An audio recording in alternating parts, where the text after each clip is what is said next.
vous présente le Balzac de la Générale Aéronautique Marcel Dassault. Actuellement, l'avion est en vol stationnaire, soutenu par ses 8 réacteurs de sustentation.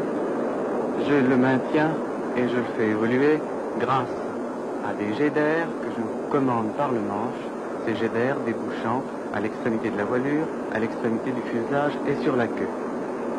L'avion descend lentement, j'ai simplement réduit la poussée des gaz de sustentation et va toucher doucement le sol à un endroit de la piste qui n'a pas du tout été préparé à cet effet. L'avion redécolle immédiatement et reprend son vol vertical sans aucune difficulté. Voici un Mirage 3. La ressemblance avec le Balzac est frappante. Maintenant, c'est à moi. Voici le Balzac, entouré par son équipe de mécaniciens. Le Balzac, lui, n'a pas besoin de piste pour décoller. Maintenant, je vais m'installer à bord et vous montrer comment on le pilote. Le mécanicien m'aide à fermer l'habitacle. Je démarre le réacteur de propulsion. On enlève la prise du groupe de génération sol. Et voici les 8 réacteurs de sustentation qui démarrent. Cette fumée est caractéristique. Je demande l'autorisation à la tour de décoller et je décolle. Simplement en augmentant la poussée des réacteurs de sustentation. L'avion a quitté le sol. Je rentre le train. Voilà, c'est fait. L'avion s'accélère rapidement. Les gaz de sustentation sont coupés et l'avion évolue de façon tout à fait conventionnelle.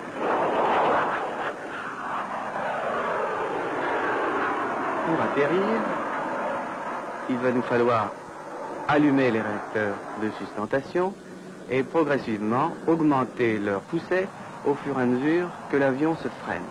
Actuellement, j'ai à peu près toute la poussée sur les réacteurs de sustentation. J'ai cadré l'avion de façon à le décélérer et à faire travailler la force de ces réacteurs un peu vers l'arrière. L'avion est immobilisé, il peut reculer, il peut avancer, simplement par changement de son assiette. En vol stationnaire, l'avion est très aisé à manœuvrer et évolue aussi facilement qu'un hélicoptère, bien que ce ne soit pas du tout son objet. Le Balzac est un avion expérimental. Bientôt, nous ferons voler le Mirage 3V, V comme vertical, qui aura les qualités que vous venez d'apprécier sur le Balzac et en même temps les qualités de vol supersonique du Mirage 3. La France aura avec cet avion un avion de combat supersonique à atterrissage et à décollage vertical, je pense avec une avance appréciable dans ce domaine sur les différents pays étrangers qui s'intéressent à ce problème.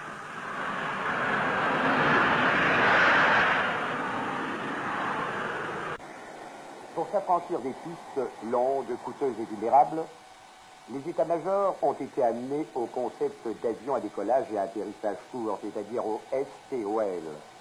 Mais il s'est avéré très rapidement que pour les avions d'armes, l'exigence du décollage court se traduisait pratiquement par le décollage vertical, le VTOL.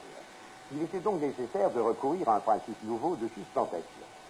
C'est le problème auquel s'est attaqué avec succès la Générale Aéronautique Marcel Dassault. 2 solutions pouvaient être adoptées.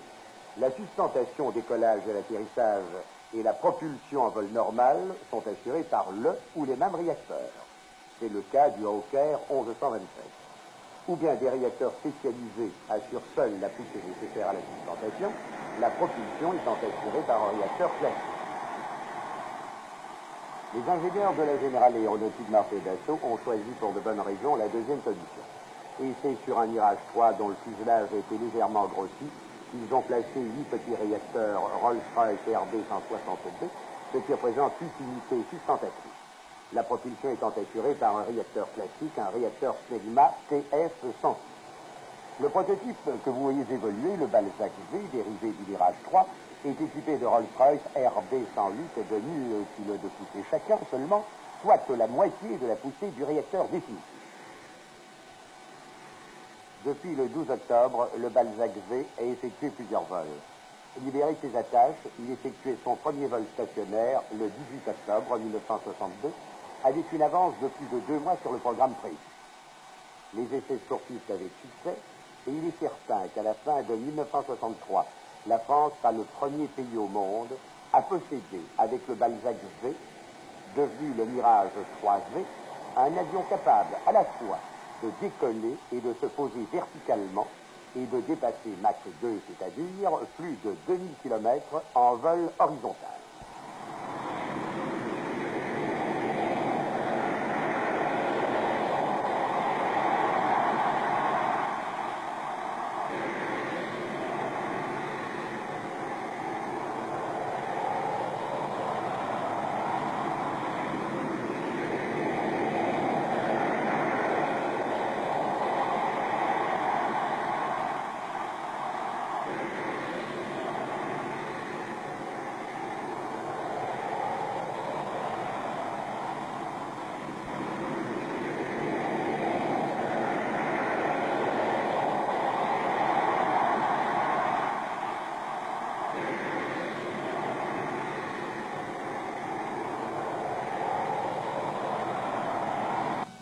Je crois que la première idée à dégager, c'est que l'aspect vertical d'un avion comme celui que nous voulons faire et que nous avons déjà partiellement fait, c'est un tout petit aspect.